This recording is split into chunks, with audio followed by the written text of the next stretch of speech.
विषय मराठी क्षेत्र वाचन, कौशल्यक्षमता, स्व अभिव्यक्ती, संबोध बातमी वाचन. अध्ययन निष्पत्ती. विविध प्रकारच्या साहित्यातील संवेदनशील मुद्द्यांवर आपले मत विचार व्यक्त करतात. आपल्या पाठ्यपुस्तकाच्या आधारे इतर साहित्य, वर्तमानपत्रे, बालसाहित्य, मोठे फलक इत्यादी समजून घेऊन वाचन करतात, त्याविषयी बोलतात. रेडिओ, दूरदर्शन, वर्तमानपत्रे, इंटरनेट याद्वारे लिहिलेल्या घटना स्वतःच्या शब्दात मांडतात. जाणून घेऊया. शिक्षकांनी बातम्यांसंदर्भात विद्यार्थ्यांना प्रश्न विचारावेत. जसे 1. तुम्ही बातम्या कोठे कोठे ऐकता पाहता? 2. बातम्या कोणत्या विषयावर असतात? 3. बातम्या का ऐकल्या पाहिल्या पाहिजे? 4. बातम्यांचे उपयोग कोणते? 5. बातम्या कितपत खऱ्या किंवा खोट्या असतात असे तुम्हाला वाटते? सक्षम बनूया. शिक्षकांनी बातमी वाचन याविषयी मार्गदर्शन करावे. जसे बातमीचे उद्देश, आवश्यकता, बातमीचे वाचन, लेखन, बातमीतील विश्वासार्हता, बातमीची प्रसारमाध्यमे, बातमीचे विषय इत्यादी बाबी सांगाव्यात. खालील बातमी विद्यार्थ्यांकडून बारकाईने वाचून घ्यावी. त्याबाबतची अधिक माहिती वर्गात सांगावी. त्यावर वर्गात चर्चा आयोजित करावी. वाचन प्रेरणा दिन उत्साहात साजरा. आदर्शनगर, तारीख 16 दिनांक 15 ऑक्टोबर रोजी साधना विद्यालय, आदर्शनगर येथे वाचन प्रेरणा दिन साजरा करण्यात आला. या कार्यक्रमाचे औचित्य साधून विद्यालयात अनेक स्पर्धांचे आयोजन करण्यात आले. कार्यक्रमाची सुरुवात ग्रंथदिंडीने करण्यात आली. आदर्शनगर परिसरातील महत्त्वाच्या चौकात वाचन संस्कृती वाचवा ह्या विषयावर मुलांनी पथनाट्य सादर केले. त्याचबरोबर विद्यालयात उत्कृष्ट वाचन ही स्पर्धा घेण्यात आली. यात मुलांनी त्यांच्या आवडत्या कथा, कवितांचे वाचन केले. या स्पर्धेत इयत्ता 7वीतील शेखर काजळे ह्या विद्यार्थ्यास उत्कृष्ट वाचन म्हणून बक्षीस देण्यात आले. पुढील काळामध्ये वाचन संस्कृती विकसित व्हावी या दृष्टीने विद्यालयात विविध उपक्रम राबवले जाणार असल्याचे मुख्याध्यापकांनी ह्या प्रसंगी घोषित केले. विद्यालयातील सर्व विद्यार्थ्यांनी अतिशय उत्साहाने वाचन प्रेरणा दिन साजरा केला. शिक्षकांनी वरील बातमीच्या आधारे खालील प्रश्न विचारावेत. 1. कोणाचा जन्मदिवस आपण वाचन प्रेरणा दिन म्हणून साजरा करतो? 2. वरील बातमी कोणत्या तारखेची आहे? 3. वाचन प्रेरणा दिनाच्या निमित्ताने कोणकोणत्या कार्यक्रमाचे आयोजन करण्यात आले आहे? 4. कोणत्या विद्यार्थ्यास उत्कृष्ट वाचक म्हणून बक्षीस देण्यात आले? 5. विद्यार्थ्यांमध्ये वाचन कौशल्य वाढावे यासाठी शाळेत कोणकोणते उपक्रम आयोजित करता येतील यावर गटचर्चा करा, त्यांची यादी तयार करा. 6. तुमच्या शाळेत वाचन प्रेरणा दिन कशा प्रकारे साजरा करण्यात येतो? चला सराव करूया. शिक्षकांनी विद्यार्थ्यांना पाठ्यपुस्तकात, वर्तमानपत्रात, वर्तमानपत्रे आलेले विविध विषयांवरील उदाहरणार्थ शिक्षण, आरोग्य, क्रीडा, आपत्ती इत्यादी संदर्भातील बातम्या वाचनास द्याव्यात. त्यावर चर्चा घडून आणावी. कल्पक होऊया. शिक्षकांनी विद्यार्थ्यांना विविध प्रसार माध्यमांद्वारे प्रसारित होणाऱ्या बातम्यांचे श्रवण वाचन करण्यास सांगावे. विद्यार्थ्यांना एखादा विषय देऊन संबंधित बातम्यांचे संकलन करण्यास सांगावे. उदाहरणार्थ क्रीडा, पूरक साहित्य स्रोत, वर्तमानपत्रे, वर्तमानपत्रे, दूरदर्शन, आकाशवाणीवरील बातम्या इत्यादी. विषय हिंदी, क्षेत्र मौखिक भाषा विकास, कौशल भाषण. अध्ययन निष्पत्ति. आसपास घटित होने वाली विभिन्न घटनाओं की बारीकियों पर ध्यान देते हुए उन पर मौखिक रूप से अपनी प्रतिक्रिया व्यक्त करते हैं, प्रश्न पूछते हैं. आओ पता करें. कुंभार, पंसारी, फूलवाली, फलवाला. करो और जानो. फुगड़ी खेलो, हंसो, पगड़ी बांधो, नाचो, रस्सी कूदो, गाओ, झाड़ू लगाओ, रोटी बेलो, कपड़े धो. आओ सक्षम बने. अध्यापक छात्रों से विभिन्न खेलों के बारे में चर्चा करवाए.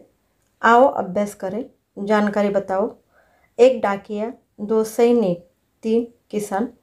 आओ सृजन करें. अध्यापक छात्रों से विभिन्न खेलों के चित्रों का संकलन करवाए. गणित क्षेत्र अभ्यासक्रम. क्षेत्राचे नाव, संख्येवरील क्रिया, घटक चला सराव करूया. उपघटक, गुणाकार. बघा 1177 गुणिले 99 बरोबर 9 एककाने आपण गुणूया. 9 एककाने गुणल्यानंतर 10,593 हे उत्तर आले. त्यानंतर आपण 9 दशकाने म्हणजे 90ने गुणूया. त्याचं उत्तर आलं आहे 1,05,930. आता या ठिकाणी आपण 10,593 अधिक 1,05,930 यांची बेरीज करूया. ती बेरीज झाली 1,16,523. बघा दुसरे उदाहरण 6,092 गुणिले 203. तर या ठिकाणी आपण 3 एककाने गुणूया. 3 एककाने गुणल्यानंतर 18,276. नंतर 0 दशकाने गुणूया. उत्तर 0च येणार आहे, कारण शून्याने कोणत्याही संख्येला गुणले असता उत्तर 0 येते. त्यानंतर आपण 2 शतकाने गुणूया, म्हणजे 200ने गुणूया. तर या ठिकाणी उत्तर आलं 18,400 या ठिकाणी 18,276 अधिक 0 अधिक 12,18,400 यांची बेरीज करूया. त्यांची बेरीज आली 12,36,676. त्यानंतर 20,304 गुणिले 70. आता शून्य एककाने गुणूया. आपण आधीच पाहिलं की शून्याने कोणत्याही संख्येला गुणलं असता उत्तर 0 येतं. 7 दशकाने गुणल्यानंतर 14,21,280 उत्तर आलं. 0 अधिक 14,21,280 यांची बेरीज केली असता 14,21,280 हे उत्तर आलं. बघा शाब्दिक उदाहरणं. उदाहरण क्रमांक 1. प्लॅस्टिक टाळा ह्या अभियानांतर्गत 745 विद्यार्थ्यांनी प्रत्येकी 25 कागदी पिशव्या तयार केल्या, तर एकूण किती कागदी पिशव्या तयार केल्या? 745 विद्यार्थी आहेत, प्रत्येकी 25 पिशव्या तयार केल्यात, म्हणून 745 गुणिले 25 बरोबर 18,625. एकूण 18,625 पिशव्या तयार होतील. दुसरं उदाहरण. एका संगणकाची किंमत 27,540 रुपये आहे, तर अशाच 18 संगणकांची किंमत काढा. बघा, एका संगणकाची किंमत 27,540, तर 18 संगणकांची किंमत काढूया. 27,540 गुणिले 18 बरोबर 4,95,720. एकूण संगणकांची किंमत 4,95,720 येईल. Subject English learning activity. Dictionary skill for simple vocabulary games. In the activity, the teacher will write a set of words. There will be 4 to 5 rows. Ask learner to read all the words silently and carefully. Ask to use their dictionary to find out the meaning of the words. Ask them to find the type of words noun verb. Write N for noun and V for verb. You can also play the alphabetical order game to make it more interesting among letters. Solve demo activity. Activity dictionary skill for alphabetical game. Put the word in each row in alphabetical order. 1. Book boy brown biscuit ball. Answer ball biscuit book boy brown. 2. Frog fish farmer father friend. Answer farmer father fish friend frog. 3rd. Cap claw clean cat camel. Cap camel cat clean claw. 4. Stream chop mix grate boil. Answer boil chop grate mix stream. Activity 2. Now classify divided all the above words in the following table of noun and verb. Noun book boy brown fish camel cat. Verb clean boil stream chop mix clean. Practice work. Activity for practice. Read the words in a row. Arrange them in the alphabetical order. Ask try to games and them find the meaning of these words. Them a standard dictionary or online dictionary. 1. Pear peach potato palm. Answer peach pear palm potato. 2nd. Dolphin kangaroo whale octopus. Answer dolphin kangaroo octopus whale. विषय विज्ञान समजून घेऊया. संतुलित आहार, पोषण आणि कुपोषण. संदर्भ इयत्ता 5 प्रकरण 19 अन्न घटक. अध्ययन निष्पत्ती. प्राण्यांमधील असाधारण क्षमता दृष्टी गंध ऐकणे निद्रा आवाज इत्यादी व त्यांचे प्रकाश आवाज व अन्न यांना प्रतिसाद स्पष्ट करतात. लक्षात घेऊया. संतुलित आहार. आपली प्रकृती उत्तम राहण्यासाठी कार्बोदके प्रथिने स्निग्ध पदार्थ जीवनसत्वे आणि खनिजे या सर्वांचा शरीराला योग्य तेवढा पुरवठा होणे गरजेचे असते. सर्व अन्न घटक योग्य तेवढा पुरवठा करणाऱ्या आहाराला संतुलित आहार असे म्हणतात. बघा, पालेभाज्या घालून केलेले थालीपीठ आणि दही असे जेवल्यास आपल्याला मुख्य अन्न घटक मिळतात का? होय. चित्रातील खाद्यपदार्थ ओळखा, त्यातून कोणते अन्न घटक मिळतात? चित्रातील खाद्यपदार्थ चिवडा आहे. या पदार्थात आपण कांदा टोमॅटो कोथिंबीर मुरमुरे तेल शेंगदाणे खोबरे हे पदार्थ टाकतो. यातून आपल्याला प्रथिने स्निग्ध पदार्थ कार्बोदके जीवनसत्वे खनिजे मिळतात. बघा, आपल्या आहारातील प्रत्येक खाद्यपदार्थातून आपल्याला एकापेक्षा अधिक अन्न घटक मिळत असतात. कृती. वर्गात चर्चा करून पुढील खाद्यपदार्थ व त्यातील अन्न घटक अशी बरोबरची खूण करून हा तक्ता पूर्ण करा. बघा, खाद्यपदार्थ गुडदाणे किंवा चिक्की याच्यामध्ये कार्बोदक स्निग्ध पदार्थ प्रथिने आणि खनिजे. केळी केळीमध्ये तंतुमय पदार्थ आणि खनिजे. उकडलेले अंडे यामध्ये स्निग्ध पदार्थ, प्रथिने, जीवनसत्वे आणि खनिजे हे अन्न घटक असतात. पोषण आणि कुपोषण. एखाद्या व्यक्तीच्या आहारात काही अन्न घटकांची सतत कमतरता राहिली तर त्याचे नीट पोषण होत नाही. ती व्यक्ती कुपोषित आहे असे आपण म्हणतो. कुपोषणामुळे व्यक्तीच्या आरोग्यावर गंभीर परिणाम होऊ शकतात. कृती. आवडेल तेच खाल्ले तरी व्यक्ती कुपोषित राहते असे चर्चा करा. आहाराविषयी काही गैरसमजुती असतात. दूध, तूप, सुकामेवा, गोड पदार्थ, तेलकट पदार्थ, चॉकलेट, केक, बिस्किटे खूप खाऊन धष्टपुष्ट झालेले मूल सुदृढ दिसते, परंतु तरी ती कुपोषित असू शकते. आहार संतुलित असेलच असे काही नसते. सराव करूया. प्रश्न 1. योग्य पर्यायाच्या क्रमांकाला वर्तुळ करा. 1. कार्बोदके व प्रथिने पुरेशा प्रमाणात मिळाले नाहीत तर शरीराची वाढ खुंटते. 2. शरीराला अन्नघटकांचे सर्व प्रकार मिळवण्यासाठी आहारात विविधता असणे गरजेचे असते. 3. संतुलित आहारात पुढील अन्नघटक असणे आवश्यक आहे: खनिजे, जीवनसत्वे, प्रथिने, स्निग्ध पदार्थ, कार्बोदके. प्रश्न 2. चुकीबरोबर ते सांगा. 1. आहारात अन्नघटकांची कमतरता असली तरी व्यक्ती कुपोषित असते. बरोबर. 2. दूध कधीच पिऊ नये. चूक. 3. प्रत्येक खाद्यपदार्थातून एकापेक्षा अधिक अन्नघटक मिळतात. बरोबर. 4. कुपोषणामुळे व्यक्तीच्या आरोग्यावर चांगला परिणाम होतो. चूक. प्रश्न 3. माझी प्रकृती उत्तम आहे ह्या विधानातून तुम्हाला तुमच्याविषयी काय सुचवायचे आहे थोडक्यात सांगा. याचा अर्थ मी घेत असलेल्या अन्नात सर्व अन्नघटकांचा योग्य पुरवठा होतो. मी वारंवार आजारी पडत नाही. प्रश्न 4. आहारात विविधता असणे गरजेचे का असते?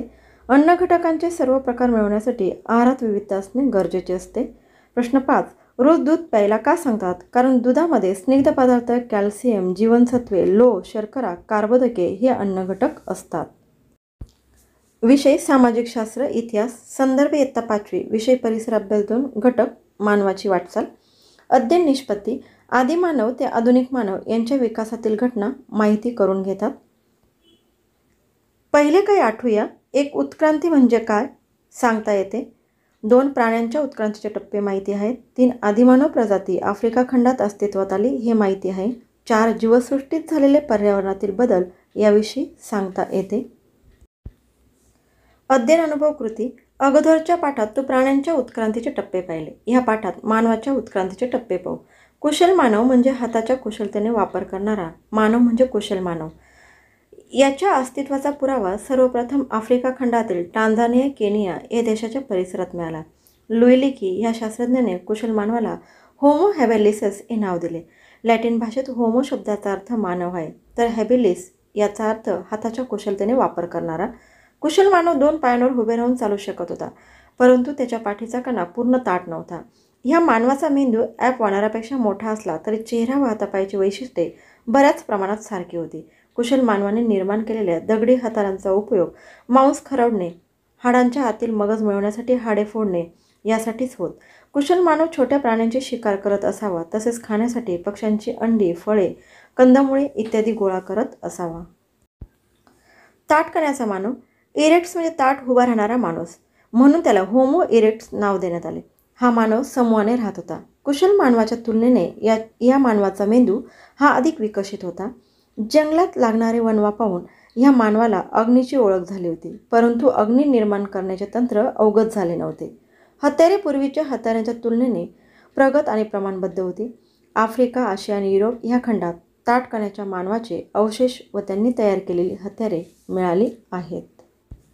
शक्तिमान मानव. नावाप्रमाणेच ह्या मानवाचे शरीरयष्टी धिप्पाड होती. याचे अवशेष सर्वप्रथम जर्मनी ह्या देशातील निॲडरथल येथे मिळाले असून त्यांना निॲडरथल मॅन असे म्हणतात.